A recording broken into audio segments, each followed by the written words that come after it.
ఓం సర్వరూపమయీం దేవీం సర్వం శక్తిమయం జగత్ అతోహం విశ్వరూపాం త్వాం నమామి శ్రీలలితాంబికాం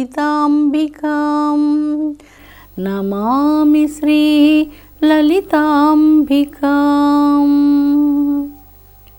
అమృతాత్మస్వరూపులైన మీ అందరికీ మీ తల్లి అవ్యాజ్యమైనటువంటి మాతృప్రేమను అందిస్తూ జగన్మాత ప్రణవస్వరూపిణి, అఖండ ప్రణవస్వరూపిణి, స్వయం ప్రకాశ తేజోస్వరూపిణి అయినటువంటి జగజ్జనని యొక్క దివ్యమైన కాంతి లహరుల ముందు ఆకాశంలో వెలుగుందేటువంటి నక్షత్రాల కోట్లు వెలవెలబోతూ ఉన్నాయి.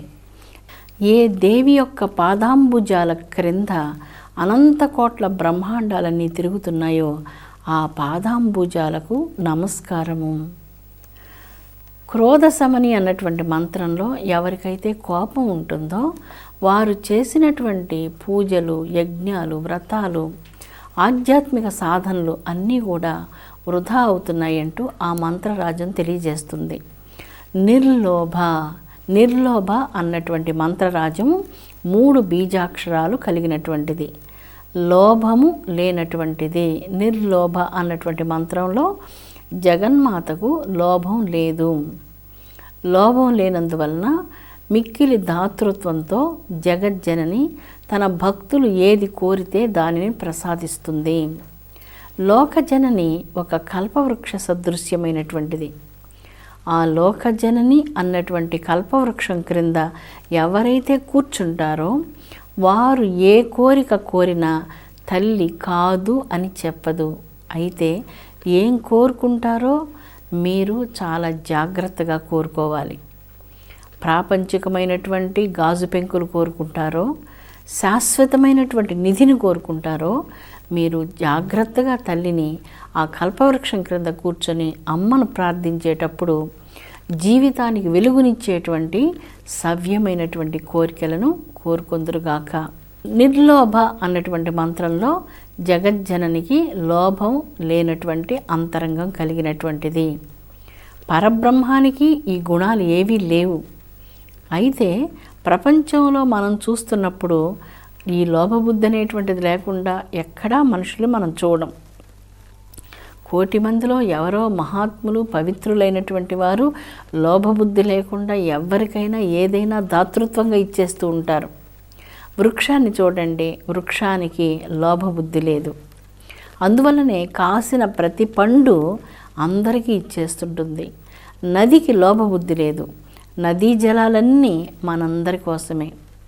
భూదేవికి లోభబుద్ధి లేదు. భూదేవి గర్భంలో ఉన్న సకల సంపదలంతా కూడా మనందరి కోసమే. ప్రకృతిని మనం చూచినప్పుడు ఈ ప్రకృతిలో పంచభూతాల్లో లోభబుద్ధి మనకు గోచరించదు. ఈ పంచభూతాలన్నిటికీ అధిష్టానమూర్తి మూల ప్రకృతి స్వరూపిణి అయినటువంటి తల్లిలో లోభబుద్ధి ఎలా ఉంటుంది?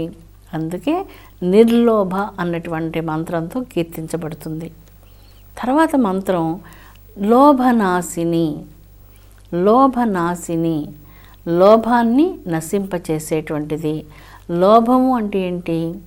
కుచితమైనటువంటి బుద్ధి, ఎవ్వరికి ఏది పెట్టకుండా ఉండేటువంటి తత్వాన్ని లోభబుద్ధి అంటారు. లోభం కూడా నరక ద్వారాలలో ఒక ద్వారం. అందువల్ల జగజ్జనని తన సంతానాన్ని, తన బిడ్డలను నరకద్వారం దగ్గర నిలబడనివ్వదు. లోభనాశిని. లోభం ఉంటే ఏమవుతుంది? మన అంతరంగంలో లోభం ఉంటే అపురూపమైనటువంటి దివ్య గుణ సంపదలన్నిటినీ లోభబుద్ధి చెడిపివేస్తుంది. లోభబుద్ధి వలన సద్గుణ సంపదలన్నీ కూడా రూపుమాసిపోతాయి. అందుచేతనే లోభబుద్ధిని హరించి వేసేటువంటి తల్లి లోకజనని జగన్మాత లలితా పరమేశ్వరీ దేవి. లోభనాశిని అన్నటువంటి మంత్రంలో మానవ హృదయంలో ఔదార్యం, దాతృత్వం, దీనజనుల పట్ల కరుణ, ఇటువంటివన్నీ సహజంగా అందరికీ ఉండవలసిన లక్షణాలు. కొన్ని సందర్భాల్లో చాలా కర్కశంగా, కటువుగా, ఎవరికి ఏది పెట్టకూడదునని, ఎవరికి ఏది ఇవ్వకూడదునని ఇలాంటి చిన్న అల్ప బుద్ధితో ప్రవర్తించడం మనం చూస్తూ ఉంటాం. ఇది మంచిది కాదు మనకి అని లోకజనని మన బుద్ధిలో ఉన్నటువంటి ఈ లోభాన్ని నాశనం చేస్తుంది. లోభనాశిని, ఔదార్యాది పవిత్ర గుణాలన్నిటినీ నశింపచేసేటువంటిది. ఒక తండ్రి బిడ్డలను చాలా ప్రేమతో పెంచుతాడు. ఒక వయసు వచ్చిన తర్వాత బిడ్డడు పెద్దవాడై ఉద్యోగం చేసి అతడు వివాహం చేసుకొని పెద్దవాడై అతడు కుటుంబ బాధ్యతలంతా నిర్వర్తిస్తున్నప్పుడు తండ్రికి ఏదైనా పెట్టాలన్నా, తల్లికి ఏదైనా కొనాలన్నా అక్కడ మనసు రాదు. దీన్నే లోభబుద్ధి అంటున్నారు. ఏదైనా పెట్టాలంటే ఇంత ఖరీదైనటువంటిది నాన్నగారికి ఎందుకు, ఇంత వస్తువులంతా అమ్మకి ఎందుకు, ఇదంతా అమ్మకి ఎందుకు, అమ్మ ఇప్పుడు రామకృష్ణ అనుకుంటూ ఒక మూల కూర్చో ఉండొచ్చు కదా, ఇలా అనుకుంటూ ఉంటారు. కానీ కొన్ని కుటుంబాల్లో తల్లి సాక్షాత్ దేవత.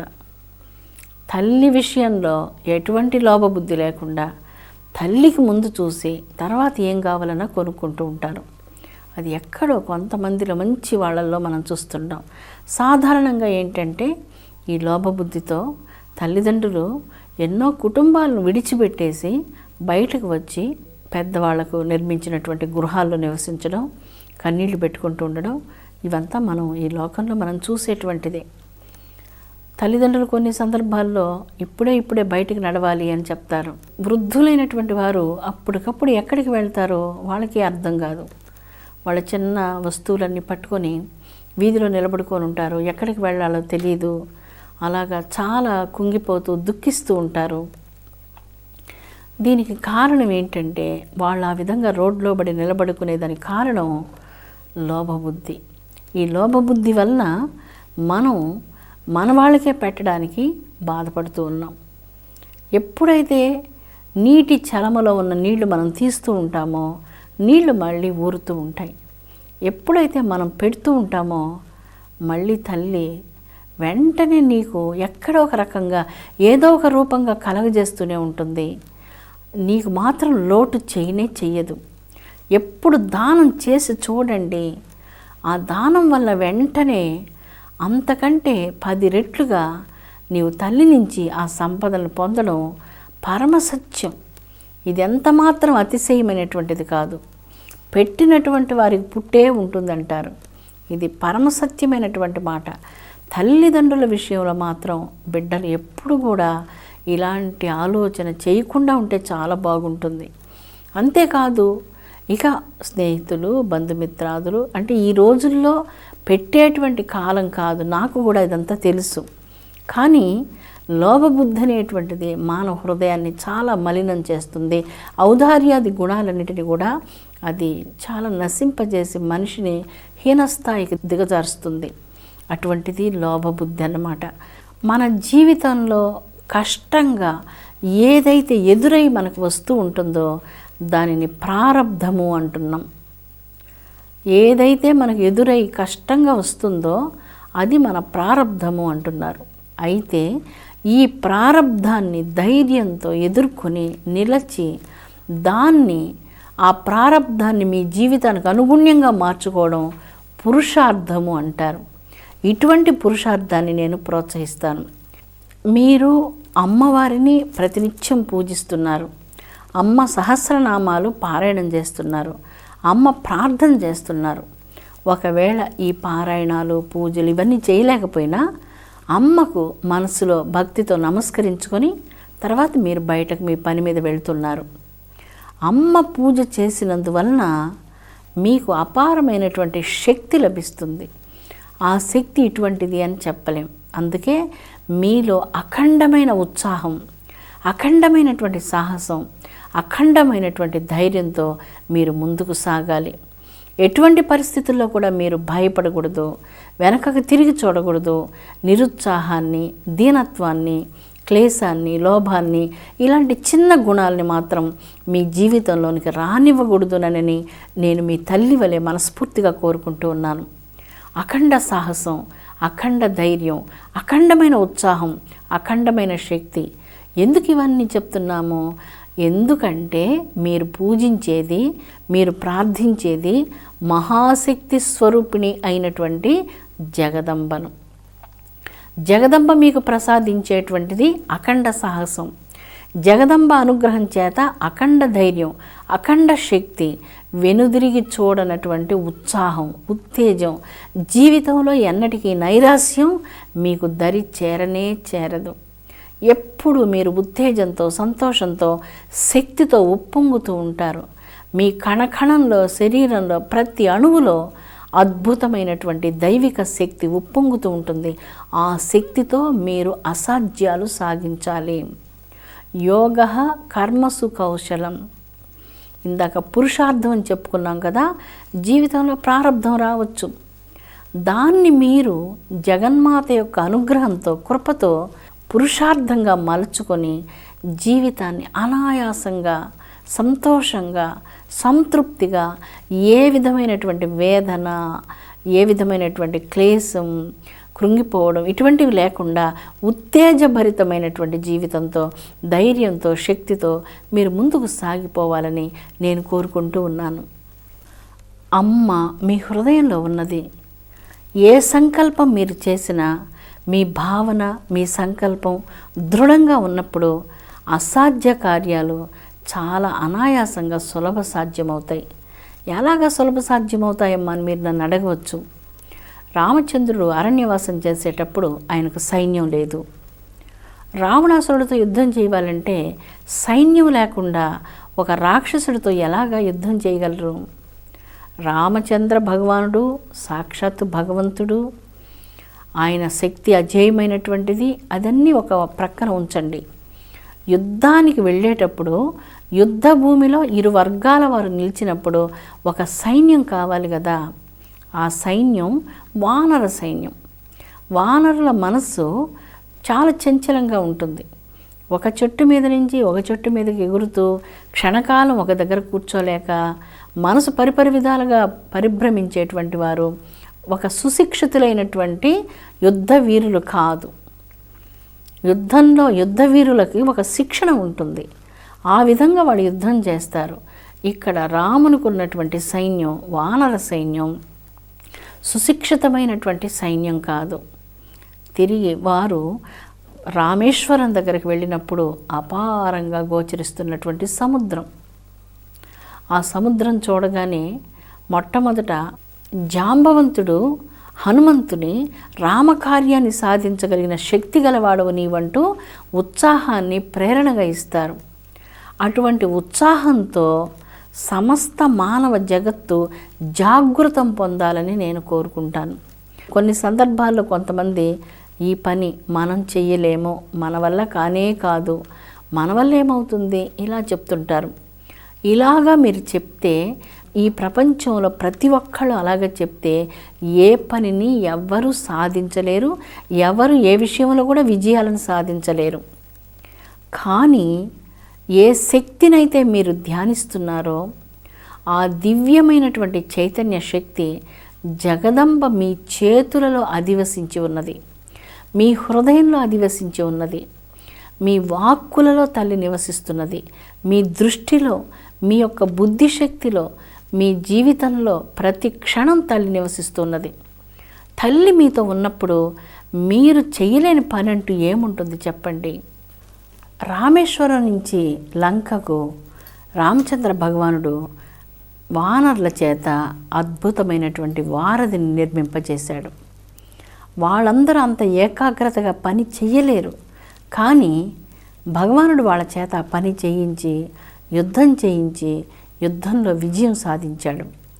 రాముని చుట్టూ ఉన్నటువంటి పరిస్థితులు చాలా కష్టతరమైనటువంటి పరిస్థితులు. కేవలం ఒంటి మీద ఉన్నటువంటి దుస్తులతో మాత్రం అరణ్యవాసానికి వచ్చినటువంటి రాముడు ఈ అరణ్యవాసంలో సైన్యాన్ని సంపాదించుకొని వారధి కట్టి యుద్ధం చేసి విజయం సంపాదించాడు. అంటే నాకు ఏమీ లేదు, నేను ఎలా చేయగలను, నా వల్ల అవుతుందా, ఇలాంటి మాటలు మాట్లాడినప్పుడు ఎవ్వరు కూడా ఏమీ చేయలేరు.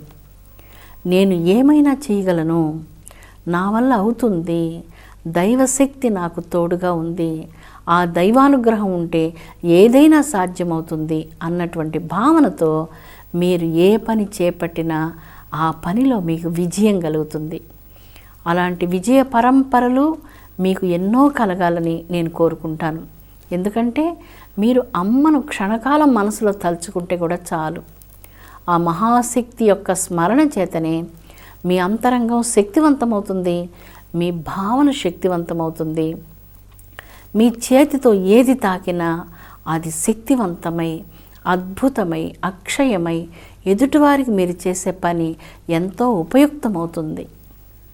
ఈ లోపబుద్ధి ఇటువంటివన్నీ ఎందుకు మనకు కలుగుతున్నాయి? అపరిపక్వమైనటువంటి నేను అన్న భావన వలన, ఇది నాకొక్కరికే కావాలి అన్నటువంటి భావన వలన, నేనొక్కడినే దీన్ని అనుభవించాలి అన్నటువంటి భావన వలన, అపరిపక్వమైనటువంటి నేను అనేటువంటి భావన వలన మనం పరిమితమైపోతున్నాం. ఎప్పుడైతే అంతరంగంలో దైవిక ధ్యానం చేత పరిపక్వమైనటువంటి అంతరంగం లభిస్తుందో ఈ నేను అనేటువంటి భావన సమూలంగా తుడిచిపెట్టుకొని పోతుంది. సర్వానికి కర్త దైవము, నేనెవర్ని, ఎంతటి వాడిని, నేను దైవం యొక్క అనుజ్ఞతో ఈ కార్యక్రమాలన్నీ నేను చేయగలుగుతున్నాను. ఇంత పెద్ద బరువు, ఈ సంసారం ఇదంతా మోసేందుకు కావలసినటువంటి శక్తి దైవానుగ్రహం చేత నాకు లభించింది. ఈ మంచి పనులన్నీ ఒక్కసారి వెనకకు తిరిగి చూసుకుంటే ఎన్ని మంచి పనులన్నీ మీరు చేసి ఉన్నారో మీ జీవితంలో, అవన్నీ చేసేందుకు కారణం దైవానుగ్రహమే. ఈ దైవానుగ్రహాన్ని చివరి వరకు మనం నిలుపుకోవాలి. వాటిని మనం వ్యర్థం చేసుకోకుండా చివరి వరకు నిలుపుకొని మన జీవితంలో సవ్యమైనటువంటి మంగళకరమైన ధర్మపదంలో సాగి అమ్మ యొక్క అనుగ్రహాన్ని పొంది జీవితాన్ని సంపూర్ణంగా జీవించినటువంటి వాళ్ళు కావాలి. అంటే పరిపూర్ణత, ఉత్తమోత్తమైనటువంటి వ్యక్తిత్వము, అంతరంగ వికాసము, నేను అనేటువంటి అహంకార రాహిత్యము, ఇవన్నీ జీవితాన్ని శోభాయమానం చేసి అమృతత్వం వంకకు జీవిని నడిపిస్తాయి. అందుకే నిర్లోభ, లోభనాశిని, ఈ 2 మంత్రాలు లోభబుద్ధి, ఔదార్యాది గుణాలను నశింపచేస్తుంది. కనుక జగన్మాత భక్తుని యందు మిక్కిలి ఔదార్యాన్ని ప్రకటించి వారి అంతరంగంలో ఉన్నటువంటి లోభగుణాన్ని నశింపచేసి శాశ్వతమైనటువంటి శాంతిని, శక్తిని, తన అనుగ్రహాన్ని ప్రసాదిస్తూ ఉన్నది. నిరంతరం జగత్తులన్నిటినీ సంరక్షించేటువంటి ఓ తల్లి, నీ యొక్క దివ్య శ్రీచరణాంబుజాలకు నమస్కారం. ఏ తల్లి యొక్క పవిత్ర పాదాంబుజాలు మహాపుణ్యాలు చేసినటువంటి పుణ్యమూర్తులకు మాత్రమే లభిస్తాయో అటువంటి శ్రీచరణాంబుజాలకు నమస్కారం. విశ్వంలో ఉన్నటువంటి సకల జనులందరినీ వేదమాత, సకల బ్రహ్మాండాలకు ఆధారభూతమైనటువంటి జగజ్జనని అందరినీ సంరక్షించి శాంతిని, శక్తిని, జ్ఞానాన్ని, ఐశ్వర్యాలను ప్రసాదించునుగాక.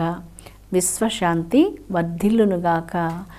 ఓం శాంతి శాంతి శాంతి.